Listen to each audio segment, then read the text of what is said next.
बहुत सुंदर ये ग्रंथ है। पंडित मधुसूदन ओझा अपने आप में विरले विद्वान थे और वेद क्या, मीमांसा क्या, व्याकरण क्या, ज्योतिष, धर्मशास्त्र, भारतीय दर्शन, सबका अद्वितीय समन्वय हम उनमें पाते हैं। और केवल वो शास्त्रज्ञ नहीं थे, अभी तो उनका मौलिक चिंतन था। वो तर्क शास्त्री थे और वैदिक विज्ञान के वो अप्रतिम व्याख्याकार थे। वैदिक विज्ञान को, वैदिक व्याख्याओं को उन्होंने रूढ़ियों से निकाला और तर्क सम्मत विज्ञान की धरातल पर उन्होंने प्रतिष्ठित किया। ये उनका बहुत बड़ा योगदान था। जैसा सभी जानते हैं, मिथिला आपकी जन्मभूमि थी, लेकिन कर्म भूमि आपकी जयपुर थी। और जयपुर में ही जिस समय आप जयपुर में संस्कृत कॉलेज में आचार्य थे, उसी समय सवाई माधव सिंह का शासन था। उस समय जयपुर में उनका अधिकार क्षेत्र था।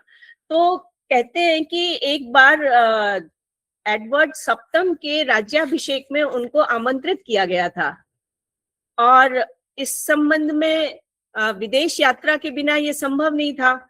तो वहां पर कैसे पहुंचा जाए, राजा सवाई माधव सिंह जी के सामने ये एक समस्या थी कि एडवर्ड सप्तम के राज्याभिषेक में कैसे पहुंचा जाए, क्योंकि राजाज्ञा है, अनुलंघनीय है। और इस संबंध में धर्मशास्त्र क्या कहता है विदेश यात्रा के संबंध में। तो जब ये एक आशंका उत्पन्न हुई, तो उस समय राजपुताने में जयपुर का जो क्षेत्र था, वहां पर एक मौज मंदिर की स्थापना की गई थी, जो धर्म संबंधी विषयों पर अपने निर्णय देता था।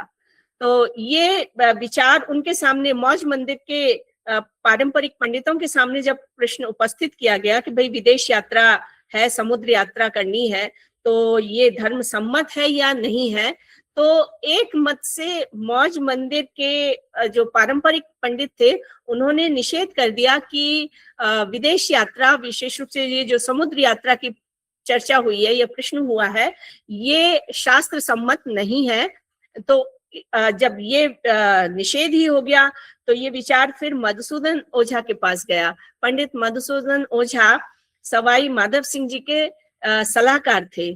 तो उन्होंने इस पर विचार किया और उस पर उन्होंने जो अपना निर्णय दिया वो ये था कि आप समुद्र यात्रा निश्चिंत भाव से कर सकते हैं, क्योंकि इससे किसी भी प्रकार के धर्म की हानि नहीं है।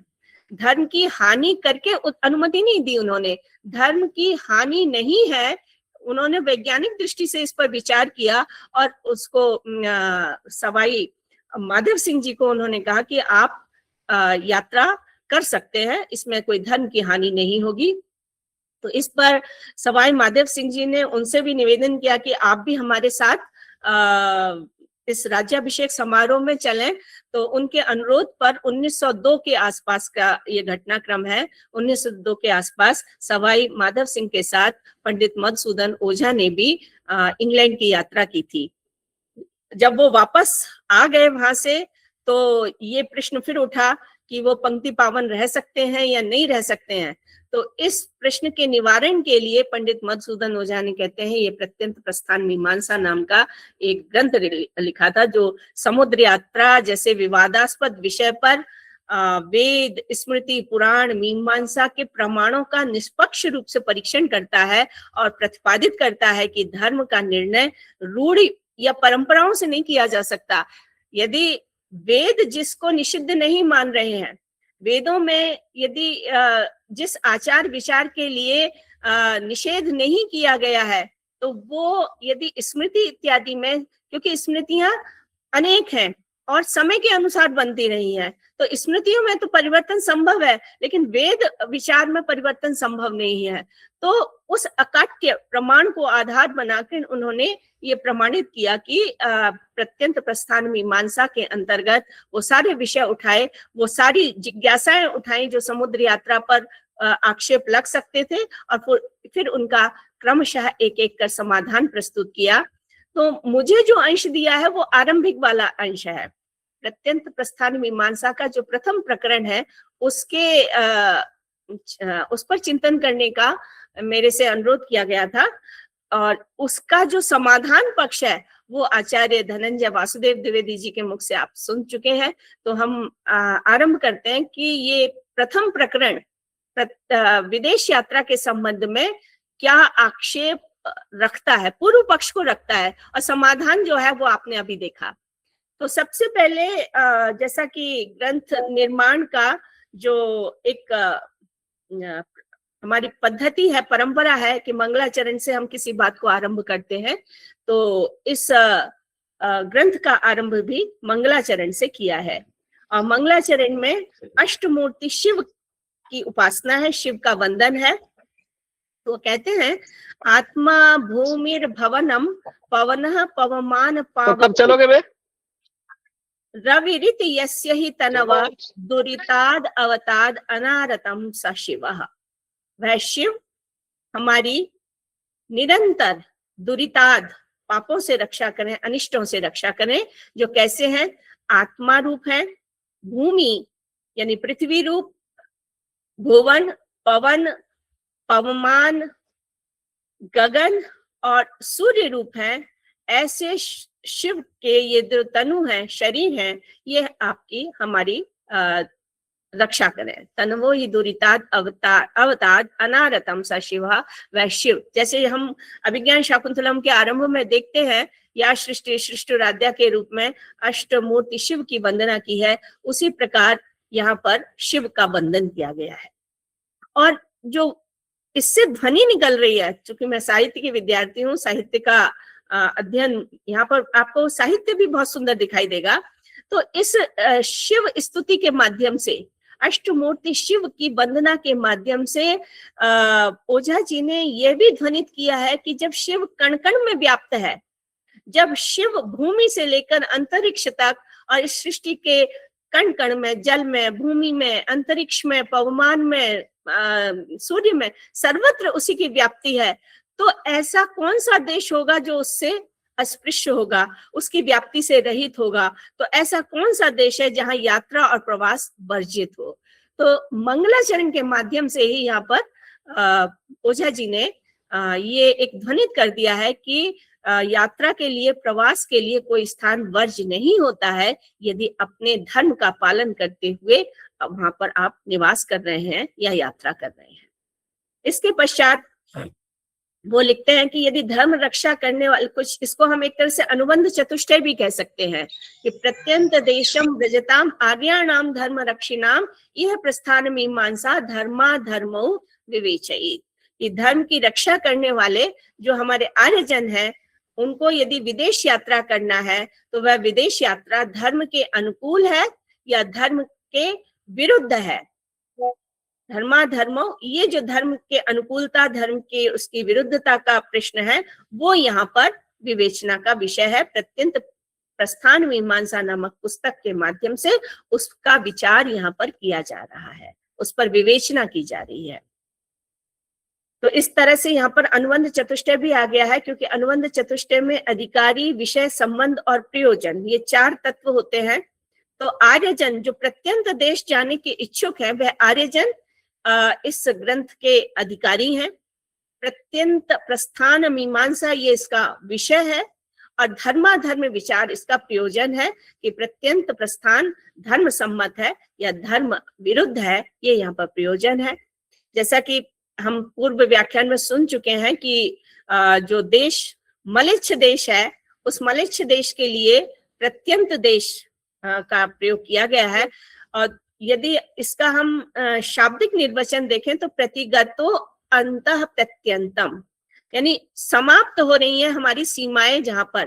तो सीमांत या सीमा पार के जो देश हैं वो प्रत्यंत कहलाते हैं, और प्रत्यंत में प्रस्थान यानी सीमा पार के देशों में प्रस्थान या बाहर जाना किसी भी कार्यवश, वो धर्म प्रचार के लिए हो सकता है, वो वाणिज्य इत्यादि के लिए हो सकता है, तो वो प्रस्थान प्रत्यंत प्रस्थान है, और वह यहाँ पर मीमांसा का विषय है, विवेचना का विषय है। इसके पश्चात जो मैंने आपसे चर्चा की कि सवाई माधव सिंह के समय में ये प्रश्न उठा था, तो यहाँ पर यद्यपि इन्होंने सवाई माधव सिंह का उल्लेख नहीं किया है, इनका उद्देश्य नहीं है किसी राजा की स्तुति करना या किसी राजपक्ष को प्रस्तुत करना, इसलिए उन्होंने इसको सामान्य शैली में प्रस्तुत किया है कि जो त्रैवर्णिक हैं, त्रिवर्ण को मानने वाले हैं, चाहे वो बुद्धिजीवी हो, ज्ञान के पक्ष में ज्ञान का अध्ययन अध्यापन करने वाले हों, चाहे वीर क्षत्रिय योद्धा हो, चाहे वाणिज्य व्यापार इत्यादि में संलग्न रहने वाला वर्ग हो, तो त्रैवर्णिक वर्ग धर्म पूर्वक, दृढ़ता पूर्वक अपने धर्म की रक्षा करता हुआ किस प्रकार से ये कार्य करे। तो इसमें पहले वो महाराजाधिराज के विषय में कहते हैं कि अथेह कश्चित त्रैवर्णिक धर्म पक्षपाती क्षत्रिय वीरः सूर्य वंशावतंसः महाराजाधिराजः प्रत्यंत देशस्थ प्रभुवर सम्राट विशेष राज्याभिषेक महोत्सवोपलक्ष्ये सत्कृत्याभिनिमंत्रितोनुलंघ्य। लंबा सा वाक्य है जिसका तात्पर्य यह है कि सवाई मानसिंह, जिसकी यहाँ पर सवाई माधव सिंह जिनकी यहाँ पर चर्चा है, नाम नहीं लिया गया है, वो कैसे है, वो त्रैवर्णिक धर्म की रक्षा में तत्पर रहने वाले हैं और सूर्य वंश के वो कुलभूषण हैं। ऐसे महाराजाधिराज, जयपुर राज्य के महाराजा सवाई माधव सिंह विदेश में रहने वाले, या ब्रिटेन के जो सम्राट हैं एडवर्ड सप्तम, जो उस समय भारत के सम्राट कहलाते थे, भारत भाग्य विधाता कहलाते थे, क्योंकि उस समय पराधीन भारत था, तो उनके ओर से उनको विशिष्ट राज्याभिषेक महोत्सव में सम्मिलित होने का विशेष निमंत्रण मिला था। तो राज्याभिषेक महोत्सव के उपलक्ष्य में सत्कार पूर्वक जो निमंत्रण उनको मिला, तो वहां ब्रिटिश सरकार के निमंत्रण पर अनिवार्य रूप से उसकी पालना की जानी चाहिए। उनका आदेश जो है वो अनिवार्य रूप से पालनीय है। इसे महत्वपूर्ण समझकर उन्होंने एक नवीन जहाज को एक बहुमूल्य राशि चुकाकर प्राप्त किया। समुद्री जहाज को उन्होंने बहुत, जो महार्घ था, बहुत महंगा था, बहुमूल्य था, बहुमूल्य दानेन स्वायत्तीकृत्य, बहुमूल्य राशि प्रदान करके अपने अधिकार में किया और फिर उसको वैदिक मंत्रों से अभिमंत्रित करके कुशा, गंगा जल इत्यादि से धुलवाकर उसमें वास्तु प्रतिष्ठा करवाई उन्होंने। यानी भारतीय परंपरा में कोई नवीन, आज भी हम कोई वाहन लेते हैं तो वाहन की भी पूजा करते हैं, तो उसी परंपरा की अनुपालना करते हुए उसका वास्तु शोधन किया उन्होंने, गंगा जल से उसको धुलवाया, वास्तु प्रतिष्ठा की और उसमें विधि विधान पूर्वक जो है वो देवताओं की उपासना करके वो उसमें विराजमान हुए। तो इसीलिए कहा स्वायत्तीकृत्य वेद मंत्र अभिमंत्रिता भी अद्भि अभिनिर्णितम सकुश श्री गंग जल प्रोक्षितम वास्तु प्रतिष्ठया च प्रतिष्ठा भी देवता भी अधिष्ठितम तमारुह्य। उस पर बैठकर, और अब राजा है, महाराजा है, वो अकेले तो नहीं जाएंगे, तो उनके साथ सैकड़ों सेवक, शूरवीर सामंतों का, विद्वान जो पंडित वर्ग है उनका साथ उनको मिला। यानी इन सब को वो साथ में लेकर समुद्र मार्ग से इंग्लैंड देश गए। तो उसके लिए इन्होंने कहा है विद्वद भी सामंत सहित परः शतप परिचर परिवार शूर सामंत सहित विद्वद्भिर ब्राह्मणैश्च विभूषितः समुद्र मार्गेण मलेच्छ देशम अगच्छत। मलेच्छ देश गए, तो वही प्रत्यंत देश, यहाँ पर मलेच्छ देश के लिए आया है, जिसकी जहाँ पर प्रस्थान करने वालों पर क्या आक्षेप हो सकते थे, क्या उनका पंक्ति जो जाति बहिष्कृत होने की अवस्था थी, उस पर ये यहाँ पर विचार प्रस्तुत कर रहे हैं। तो अपने साथ जब उन्होंने बहुत परिचर वर्ग को, सैकड़ों उनके साथ सामंत वर्ग गए थे, पंडित गए थे और परिकर वर्ग गया था, सेवक वर्ग उनका गया था, तो उसके योग क्षेम के अनुरूप वो सारी भोज्य सामग्री इत्यादि भी अपने साथ ले गए थे, सारी स्वदेश सामग्री। वहां जब तक रहे गंगा जल के में उनका भोजन इत्यादि बनता था। तो उसके लिए यहाँ पर वो कहते हैं कि वहां साथ जाने वाले समस्त परिजनों के योग क्षेम में जो भी सामग्री अपेक्षित थी उपयोग की, वो सारी संपूर्ण सामग्री, स्वदेशी सामग्री वो साथ में ले गए। गंगा जल से भोजन का निर्माण होता था और इस तरह से उन्होंने अपने विदेश यात्रा के प्रवास को उन्होंने व्यतीत किया और समस्त सामग्री से युक्त होकर विशिष्ट विद्वानों के आदेश के अनुसार उन्होंने अपने त्रैवर्णिक धर्म की रक्षा की और उसके लिए उन्होंने अनुकूल प्रबंध किया। और जो धर्मोचित आहार विहार है और नित्य नैमित्तिक कर्म है, उन सबको अनुष्ठान पूर्वक उन्होंने वहां रहकर किया, जिससे धर्म का लेश मात्र भी लोप वहां पर विदेश में रहते हुए नहीं हो। इस प्रकार 2-3 महीने उन्होंने व्यतीत किए और पुनः वहां निवास करने के बाद आर्यावर्त कृतकृत्य होकर लौटे। वर्तमान पुनरेव स्वदेशम आर्यावर्तम कृतकृत्य प्रत्यावर्तत, यानी अपने देश जो आर्यावर्त देश है उस आर्यावर्त में वो लौट आए। कहा तो ये जाता है कि जब वो वापस आ गए तो ये विचार हुआ कि भाई वो पंक्ति पावन अब रह गए या नहीं रह गए। वो उनका आचार विचार जिस प्रकार का वहां रहा होगा उसके अनुसार वो बहिष्कृत तो नहीं किए जा सकते हैं। और तब प्रत्यंत प्रस्थान मीमांसा लिखकर इस बात का समाधान करने का प्रयास किया गया कि ये यात्रा किसी भी प्रकार से धर्म विरुद्ध नहीं थी। तो वहां लिखते हैं कि सर्वैरपि आर्य धर्म अनुवर्तमान महाराजाधिराज राजै अन्यश्च त्रैवर्णिक प्रवरै सादरम साभिनंदन च सम्मानितः। जब वो वापस लौट आए तो जयपुर नगर के जो सनातन धर्म के अनुयायी धार्मिक पुरुष थे, त्रैवर्णिक श्रेष्ठ राजा महाराजा आदि से वो सम्मानित हुए, उनका अभिनंदन किया गया और वो सुखपूर्वक राजमहल में अपने प्रतिष्ठित हुए। तो जब कोई भी व्यक्ति विदेश जाए और वापस लौट के आता है तो उस पर आक्षेप हो जाते हैं। उस समय की धर्मशास्त्रीय परंपरा में उन पर उंगली उठाई जाती थी। तो कोई भी सनातन धर्मानुयायी विदेश यात्रा करके आए तो उसको यात्रा जनित पाप या प्रायश्चित के विषय में क्या शास्त्र कह रहे हैं, धर्माधर्म के विषय में कोई संदेह उत्पन्न हो गया है तो उसका कैसे निवारण किया जाए, एतदर्थ प्रत्यंत प्रस्थान मीमांसा नाम की पुस्तक का प्रणयन किया गया। तो इसीलिए वो कहते हैं कि अन्योपि कश्चित, अन्य शब्द विचारणीय है कि ये दोनों तो भाई अपने समय के बहुत प्रतिष्ठित थे, एक राजा थे, एक राजा के सलाहकार थे। तो लेकिन अन्य व्यक्ति भी, कोई सामान्य व्यक्ति जिसका इतनी प्रतिष्ठा नहीं है, वो यदि जाता है तो उसके ऊपर भी आक्षेप हो सकते हैं। तो इसलिए अन्योपि कश्चित त्रैवर्णिकम प्रत्यंत देशम गत्वा प्रतिनिवर्तेत, कि अन्य भी कोई सज्जन सनातनी अनुयायी धर्मानुयायी विदेश यात्रा करके आए तो तस्य तथा प्रवर्तमानस्य कश्चित प्रत्यवाय गंध शास्त्र मर्यादया प्राप्नोति। तो उसके लिए विदेश यात्रा जनित पाप अथवा प्रायश्चित के विषय में शास्त्रों का क्या निर्णय है ना। तो इस विषय में धर्माधर्म के विचार में क्या जो निर्णय है, तो शास्त्र मर्यादया, शास्त्र की मर्यादा के अनुसार जो विचार प्राप्त होता है, इस जिज्ञासा के समाधान के लिए ये ग्रंथ लिखा जा रहा है।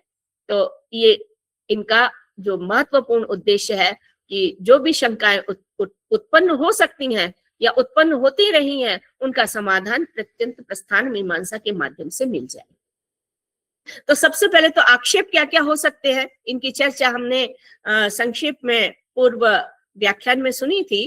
तो यहाँ पर मूल रूप से पहले प्रकरण में शास्त्रों के वचनों के अनुसार क्या पूर्व पक्ष हो सकता है। उत्तर पक्ष में तो समाधान है, पूर्व पक्ष क्या हो सकता है, क्या आक्षेप हो सकते हैं।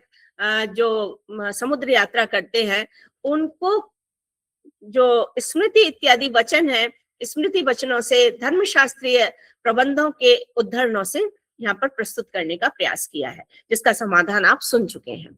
तो सबसे पहले पूर्व पक्ष के रूप में बात रखी गई है कि पूर्व पक्षी ये कहते हैं कि समुद्र द्वारा विदेश गमन करने वाले पर 3 प्रकार के घोर पाप लगते हैं, यानी उनको 3 प्रकार के घोर पापों का भागीदार बनना पड़ता है। और वो 3 दोष हैं।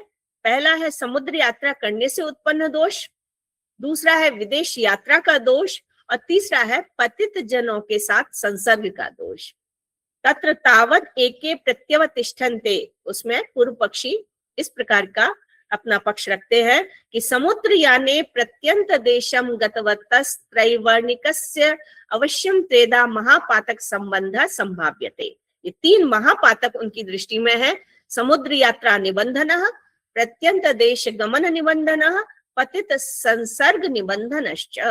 समुद्र यात्रा करने से उत्पन्न दोष, विदेशी यात्रा का दोष और पतित जनों के साथ संसर्ग का दोष। और इस विषय में जो विचार किया गया है उसमें माधवीय, काल माधव, पराशर स्मृति, निर्णय सिंधु इत्यादि बहुत से धर्मशास्त्रों के वचनों को उन्होंने प्रमाण स्वरूप उद्धृत किया है कि ये इन प्रबंधों में भी जो यात्रा की जाती है, विदेश यात्रा की जाती है, समुद्री यात्रा की जाती है, उस पर ये 3 प्रकार के दोष कहे गए हैं। तो सर्वप्रथम वो बृहन नारदीय पुराण से साक्ष्य उपस्थित करते हैं, उसका उल्लेख करते हैं कि वहां किस प्रकार से समुद्र यात्रा को दोषयुक्त कहा गया है। तो कहते हैं समुद्र यात्रा स्वीकारः कमंडल विधारणम द्विजानाम असवर्णासु कन्यासु पयमस्तथा इत्याद्युपक्रम्य इमान धर्मान कलयुगे वर्ज्यान आहुर मनीषिणः इति उपसंहृत्य। कि सर्वप्रथम समुद्र यात्रा को स्वीकार करना, पहला ही जो इसमें पद आया है वो है समुद्र यात्रा स्वीकारः। समुद्र यात्रा को स्वीकार करना, गृहस्थ का कमंडलु धारण करना, त्रैवर्णिक द्विजों का अपने से असवर्ण जाति की कन्या से विवाह करना इत्यादि का कलयुग में निषेध माना गया है। सर्वत्र निषेध नहीं है, सब प्रत्येक युग के लिए नहीं कहा है, कलयुग की दृष्टि से उन्होंने कहा कलयुगे वर्ज्यान आहु मनीषिणः। विद्वान लोग कलयुग में इसको वर्ज्य मानते हैं। इसके बाद इन्होंने हेमाद्री धर्म ग्रंथ का आदित्य पुराण का वचन उद्धृत किया है कि विधवायाम प्रजोत्पत्तौ देवरस्य नियोजनम द्विजस्य अब्धु न यातु। देखिए अब्धौ नौ यातु, समुद्र की नौका से की गई यात्रा। तो शोधितस्यापि संग्रह इत्याद्युक्त्वा एतानि लोकगुप्त्यर्थम कलेरादौ महात्मभिः।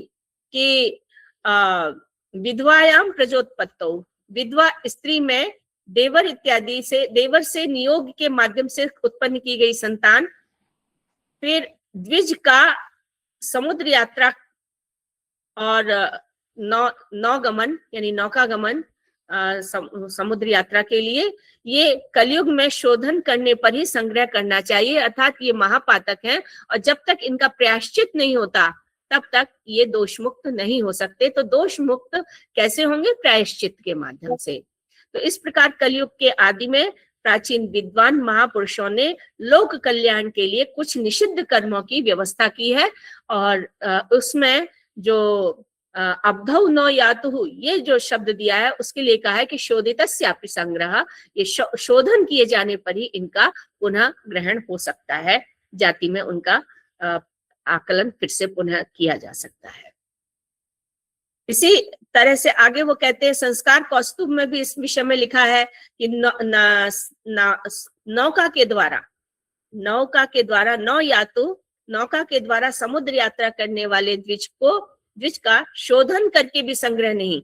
आप ये देखिए हिमाद्री तो थोड़ी उदार व्यवस्था करते हैं, लेकिन संस्कार कौस्तुभ में और जटिल व्यवस्था है कि द्विज का शोधन करने पर भी संग्रह नहीं करना चाहिए। अर्थात यदि प्रायश्चित भी कर लिया जाता है तो प्रायश्चित करने पर भी विदेश गमन से लौटने वाले द्विज का शोधन संभव नहीं हो पाता है। इसलिए कलयुग में विदेश यात्रा का सर्वथा निषेध है, क्योंकि प्रायश्चित करने पर भी बहिष्कार ही उसका उपाय बताया गया है, उसको पुनः ग्रहण उसका नहीं होता है। तो ये हमें संस्कार कौस्तुभ में इतना जटिल प्रश्न मिलता है। लेकिन यहाँ पहले मधुसूदन ओझा जी की दृष्टि है कि पूर्व पक्ष रख दिया जाए, और पूर्व पक्ष भी सामान्य नहीं है, पूर्व पक्ष भी शास्त्र सम्मत विधि से रखा जा रहा है कि शास्त्रीय वचन प्रमाण के रूप में मिलते हैं कि नौका से की गई यात्रा, समुद्र इत्यादि की यात्रा किस प्रकार से ग्राह्य अग्राह्य हो सकती है। तो हिमाद्री का तो इतना ही कथन था कि शोधन हो जाए तो ग्रहण किया जा सकता है, वापस वो जाति ग्रहण हो जाता है उसका, अपने समाज में उसको स्वीकार कर लिया जाता है। लेकिन यदि हम संस्कार कौस्तुभ की बात करें तो संस्कार कौस्तुभ स्पष्ट रूप से प्रायश्चित करने पर भी उसको संग्रहणीय नहीं मानता है।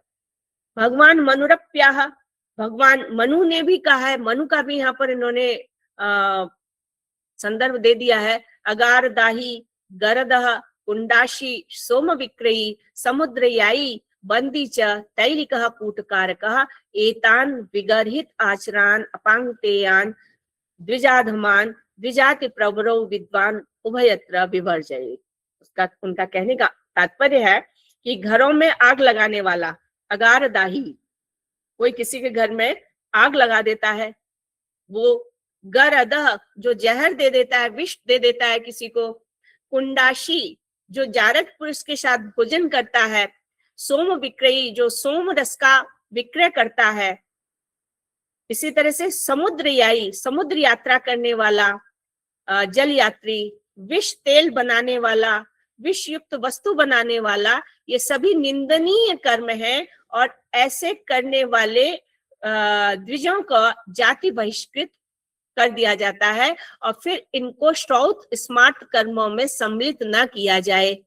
तो इस तरह से यहाँ पर केवल समुद्र यात्रा की ही बात नहीं की है, समाज का किसी भी प्रकार से अनिष्ट करने वाले, जैसे किसी का घर जला देना, किसी को जहर दे देना, किसी को विष तेल इत्यादि जो वस्तु इत्यादि निर्माण करना, तो इनको वो जाति बहिष्कृत मानते हैं क्योंकि इनसे कभी भी अनिष्ट की आशंका बनी रहती है।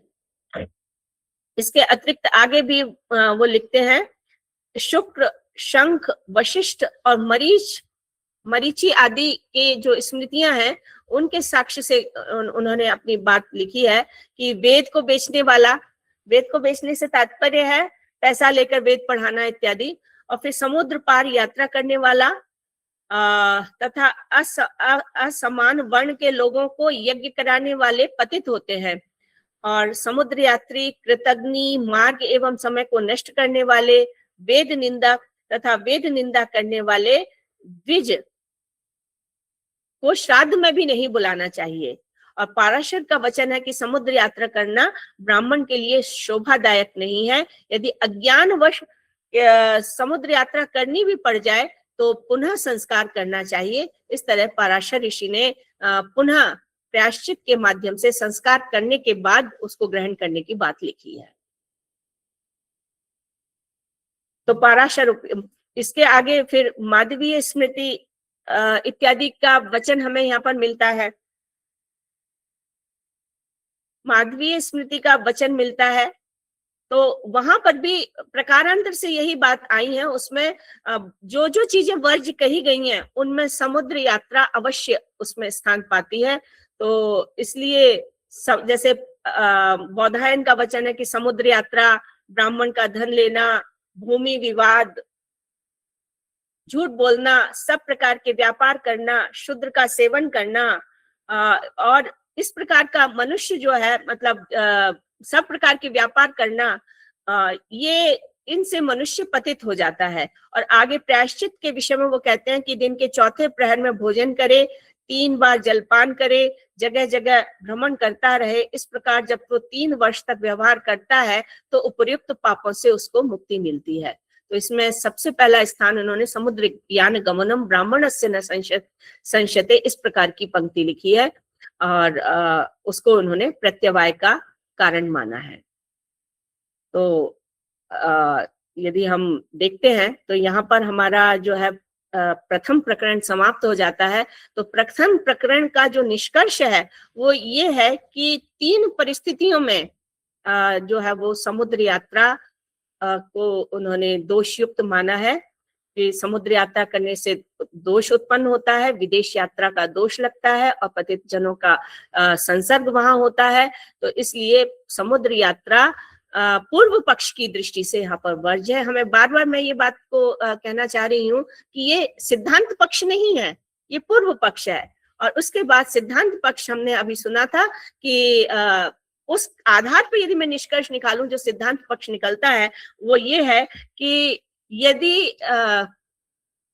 ऐसी समुद्र यात्रा की जा रही है जिसके माध्यम से लोक कल्याण संभव है। और यात्रा में व्यक्ति अपने धर्म का निर्वाह सम्यक प्रकार से कर पा रहा है, जैसा कि माधव सिंह कर पाए थे। तो इस प्रकार की यात्रा वर्ज ही नहीं अपितु अवश्य मेव स्वीकरणीय हो सकती है, क्योंकि ये लोक कल्याण इसके मूल में है, स्वधर्म का निर्वाह इसके मूल में है। यदि ये कार्य संभव हो पाते हैं तो विदेश यात्रा करने में कोई हानि नहीं है। इस प्रकार से मधुसूदन ओझा जी ने एक प्रगतिशील विचार यहाँ पर रखा, और जो पारंपरिक पंडित केवल विविध प्रकार की स्मृतियों को संदर्भित करते हुए कि मनु ने मना किया है या पराशर ने मना किया है, उनके वचन इस प्रकार से मिलते हैं कि समुद्र यात्रा नहीं करनी चाहिए, उसको उन्होंने वेद सम्मत बनाते हुए कि वेद में तो कहीं नहीं कहा है कि यात्रा नहीं करनी चाहिए, यात्रा का कहीं निषेध नहीं है। तो यदि वो वेद विरुद्ध नहीं है, और वेदो अखिलो धर्म मूलम, और वेद समस्त धर्म का मूल है, तो इस प्रकार के विचार की समय के अनुसार नई व्याख्या होनी चाहिए, नई दृष्टि से उस पर विचार होना चाहिए, क्योंकि स्मृतियां तो काल काल के अनुसार परिवर्तित होती रहती हैं, इसीलिए हमें इतनी सारी स्मृतियां मिलती हैं।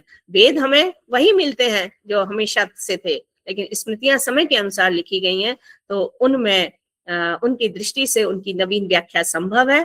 तो ये विचार कि यदि लोक कल्याण है और स्वधर्म का निर्वाह हो रहा है तो विदेश यात्रा वर्जनीय नहीं है, स्तवनीय है, संस्तवनीय है।